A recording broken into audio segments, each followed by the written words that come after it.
morning. My name's Anne-Margaret Redding with Raise the Vibration, for those of you who don't know me. We've had quite an incredible week this week with the collective energy of the Day of Atonement, Yom Kippur, for the Judaism faith, Jewish faith. And today we are going to focus on the energy that's happening right now with the full moon happening tomorrow in Aries. So this energy of the full moon in Aries brings about a new direction. So if you've been feeling this kind of like get ready to get ready to get ready to get ready to get ready, now is a time to take a look at what's holding you back in a very real, tangible way. We've heard of spring cleaning, but we are doing right now, the energy right now is that of a more autumnal inner cleaning. It's some in the notes, I put some things in there too for you all. Some oils to use to help release any stagnation inside, to clear out anger. It's going to be a very highly emotional time.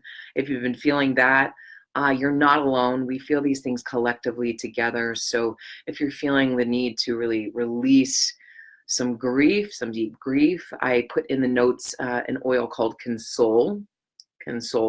It's a beautiful oil that I'll bring to funerals sometimes to help really connect with that energy of grief and releasing it for the people in attendance. I also put in the notes Forgive. We might have a lot of anger that is right on top of that grief that keeps us from accessing that grief inside. So that anger needs to be moved in our bodies. It needs to be released. And, I think in our culture, it's very much taught oftentimes to keep your anger inside, especially for a woman, but keep your anger under wraps and don't release it. Now to mindfully release it is the key here. So we're not looking to where we can unleash our anger on our spouse or our friends or family. It is a mindful release of this anger or this rage within that will help us access the grief to clear things out. We want to do this because there's a lot of energy right now around creating a new direction. So we have to purge, we have to release this energy out from inside of us so that we can pivot, we can shift the direction our soul is going. Now, one key thing that gets in the way of being able to move forward in our lives are these unexpressed emotions or these trapped emotions in our body. And if you work out, that's a great way to release those endorphins and to get things moving. If you do yoga, it really gets into the hips and areas that you trap your emotions in your body. But then it's also an internal work too, a mental and emotional work that we must do, not just physical, to begin to release the ways that we are keeping ourselves locked in this prison of resentment, of guilt, of fear, of projection. And for that, great oil, Forgive. I put that also in the notes, Forgive. So just maybe a couple drops of that, breathing it in or diffusing it. There's also an emotional aromatherapy kit I put in the notes too, which I love. So in this time where we need to truly surrender and let go of these internal blocks that are keeping us from moving forward. We all want to move forward in our lives. Like, one of the definitions of happiness I love is progress, is when we feel ourselves growing, when we feel ourselves moving forward in the direction that we desire to go. We get uplifted, we feel purposeful, we feel like we've been put on this planet for a reason. We feel ourselves growing stronger, wiser, deeper, more connected with each other. And the blocks for that blocks for those deep connections, very oftentimes is resentment or the way we project onto others. And there is a beautiful passage I wanted to share, just a part of it with you, that I absolutely love in relationship to crime and punishment.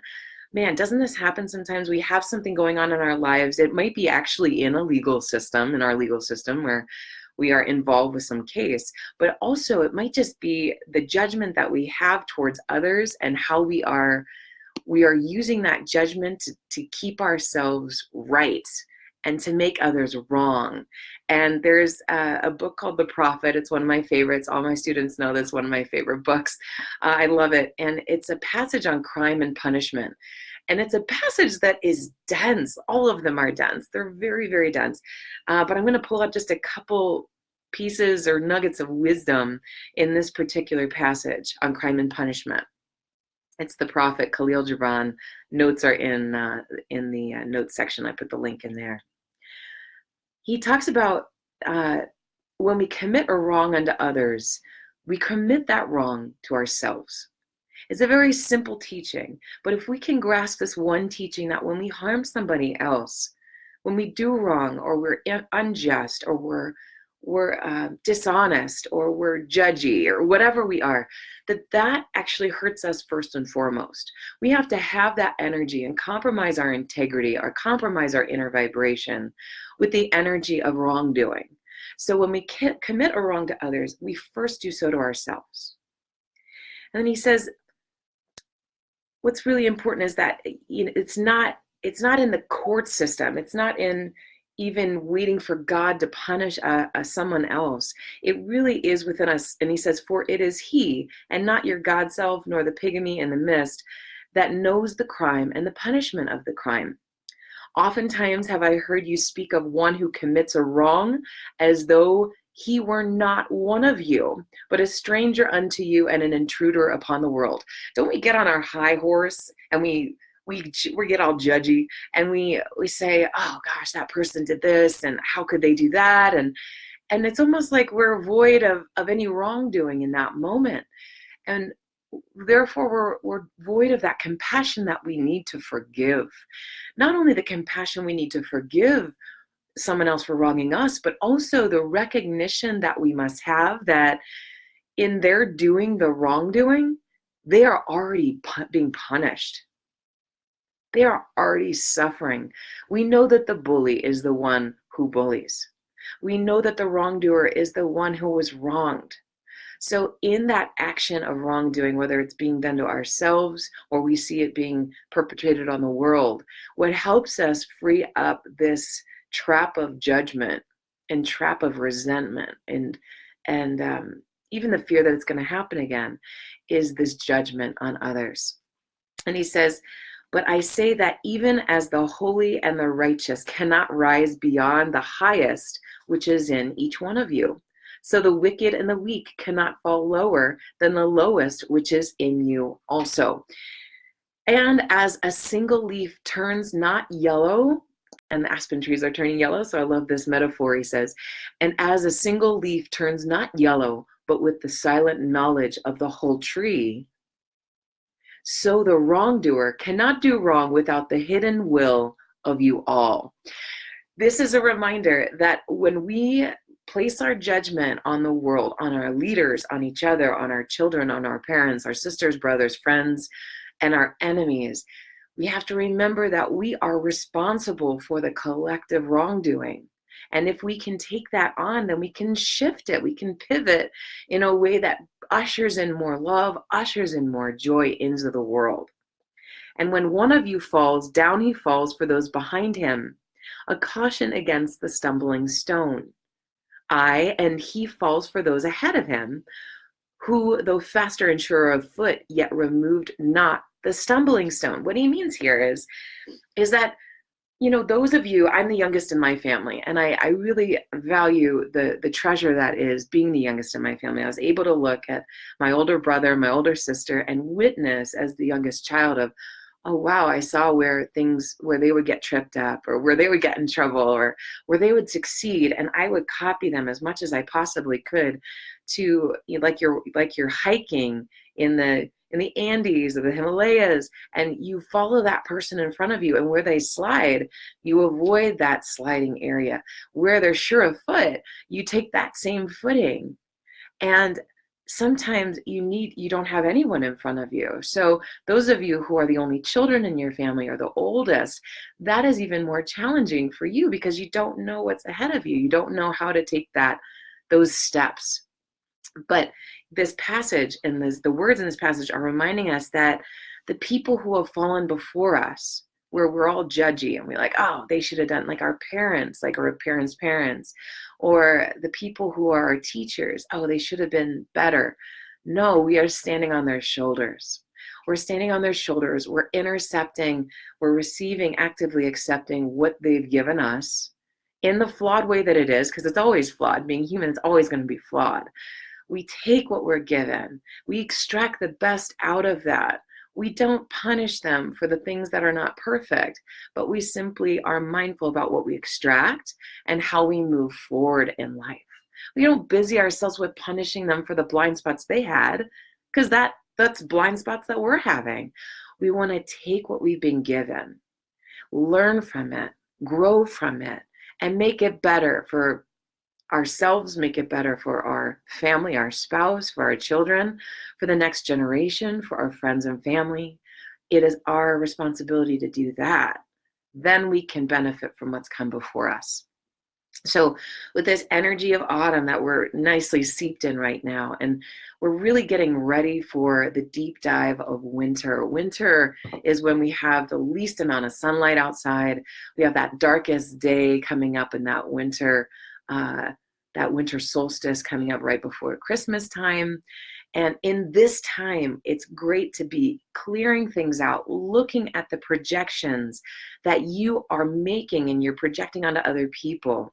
Where are you pointing your finger? We know when we point the finger of condemnation, we've got three pointing back at us. So how are we pointing the finger of blame and condemnation at those in our lives? And how might we look within to be able to clear out those projections? A high vibrational life, and we talk about raise the vibration, raise the vibration, raise the vibration. A high vibrational life comes from being mindful of the energy we're keeping within us. If we are judging, if we are fear-based, if we are projecting onto all of those people around us, we're missing the mirror that they are to reflect back the areas of growth that we need to pay attention to. And when we live a high vibrational life, we live and we operate from that space of joy. Not happiness and everything's perfect, but that space of joy, of honoring those who have wronged us in our life, honoring those who have perpetrated those traumas and those challenges. By honoring them, we are able to receive the blessing that those lessons are providing us in our lives. We don't trap ourselves in make wrong, in blame, in projection. And we're able to have joy for everyone, not just the ones who bring us happiness with a smile on our face, but those who have perpetrated the most challenging lessons in our lives, where we have truly found our inner resilience, our strength, and our badassness inside, that we are able to move forward in a way that we didn't before that we are stronger. And holding that joy for the way that life is, the crime and punishment, the way that things happen, the good, bad, right, wrong, holy, evil, all the black, all the white, the shadow and the light aspects, then we can really pull on the wisdom from them and benefit. Okay, 2 quick cards for today's live. All the energy with this new direction, purge and pivot, clear things out, really clear things out inside. Yeah, you can clean your apartment, but clear things out inside. What do you need to let go of? Okay, here is the archetype card. The scribe. Okay, here's the scribe. The archetype of the scribe, preserving knowledge and information, and then the shadow attribute of the scribe is altering facts or plagiarizing others' work. So the scribe archetype teaches us to write things down, to get things down and really understand what is going on in our lives. What are the patterns that we are perpetuating, and how do we let them go? And then also remember, how are you plagiarizing someone else's name? How are you plagiarizing someone else's work? How are you painting them in a negative picture, in a shadow picture, and not allowing their light to emerge? All right, keep that in mind. Now here we go from the Goddess deck, Doreen Virtue, Kuan Yin. Perfect. I'll leave you with this message of compassion with Kuan Yin. I love this goddess. She says, release judgments about yourself and others. Focus on the love and light that is within everyone.